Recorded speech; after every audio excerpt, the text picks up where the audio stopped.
There is a demi-monde, a half-world between what we know and what we fear. A place in the shadows, rarely seen but deeply felt, where some unfortunate souls are cursed to live always. That sounds like a warning. It's an invitation. Bonjour à toutes et à tous et bienvenue dans ce nouvel épisode du calendrier de l'Avent 2022 du podcast Spoilers.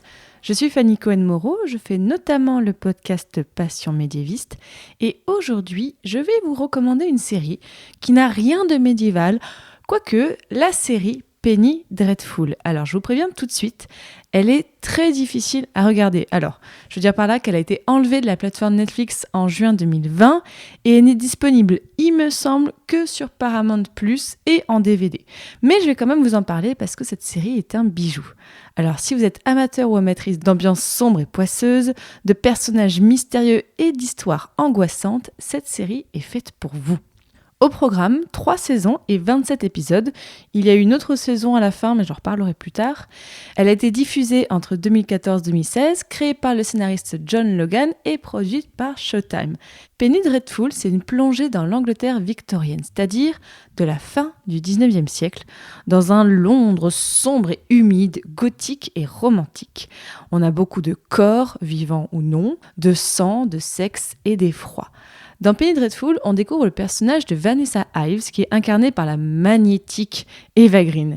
Elle vit avec Sir Malcolm, qui est joué par Timothy Dalton, et ensemble, ils sont à la recherche de Mina, la fille de Sir Malcolm.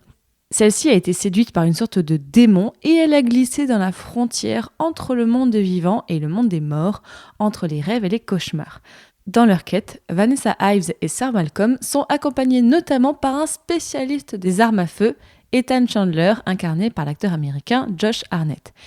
Et en parallèle de cette histoire, toute la ville de Londres semble être menacée par une force invisible qui dévore femmes et enfants. Alors le long de la série, peut-être que ça vous a interrogé, Penny Dreadful s'est tiré de revues populaires qui circulaient dans cette Angleterre des années 1830, avec des histoires gothiques et macabres, souvent surnaturelles, mais toujours effrayantes. Dreadful en anglais, donc effrayante, Dreadful. Et chaque ouvrage se vendait pour un penny, d'où l'expression Penny Dreadful, qui d'ailleurs est dite à un moment dans un épisode, moi j'aime toujours, ça fait toujours sourire quand ça arrive, parce que oui, en parallèle de cette histoire principale et bien ficelée, la série fantastique voit se mélanger au fil des épisodes plein de personnages aux histoires qui vous seront peut-être familières, comme le docteur Victor Frankenstein et ses créatures poétiques mais terribles, à chaque fois ça m'a brisé le cœur, le beau mais terrifiant Dorian Gray et son portrait, des vampires, des loups-garous, du spiritisme et d'autres choses et êtres du monde de l'étrange. Et c'est pour moi une des forces de cette série, ces personnages, avec leurs histoires tristes et leurs destins tragiques auxquels ils ne peuvent, ou presque, pas échapper, on finit par s'attacher à eux, à trembler pour eux, voire à en tomber amoureux. Je vous laisse deviner lequel était mon préféré. Ces personnages sont incarnés par des acteurs talentueux, donc j'ai déjà parlé d'Eva Green, mais on peut aussi mentionner Billie Piper, qui joue Rose dans Doctor Who, et qui là, dans Penny Dreadful, joue un personnage de tuberculeuse un petit peu prise dans plein d'histoires. Et en fait, ce que j'aime beaucoup, c'est que la série s'empare de toute cette matière d'histoire et elle surprend, elle détourne certaines de nos attentes, on croit connaître l'histoire. Moi-même, en la revoyant, j'ai eu le souffle coupé par certaines péripéties. Promis, je spoile pas. La réalisation et la photographie soignée nous plongent bien dans cette ambiance avec des longs plans séquences et on est au plus près des personnages.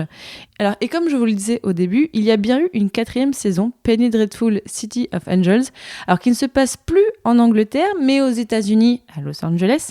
Alors, je ne l'ai pas vue, donc je ne pourrais pas vous en dire plus, mais le folklore a l'air effectivement différent. Et comme actrice principale, ce n'est plus Eva Green, mais Natalie Dormer, que personnellement j'avais beaucoup aimé dans Game of Thrones. Voilà, j'espère que je vous ai donné envie de regarder Penny Dreadful.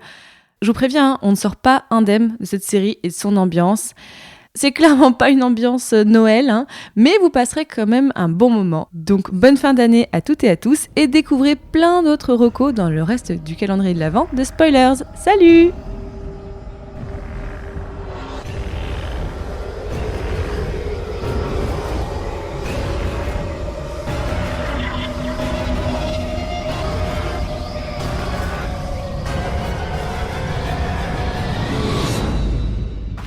is your master. Right behind you.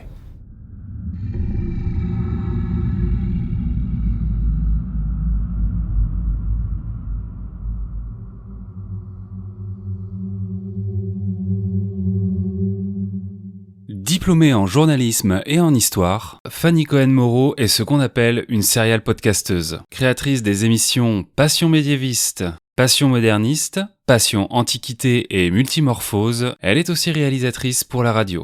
Une passion pour l'audio qui l'a poussée sur les routes de France en 2022 avec une tournée d'enregistrement en public. Retrouvez les projets de Fanny Cohen-Moreau en description de ce podcast et la série Penny Dreadful sur Apple TV.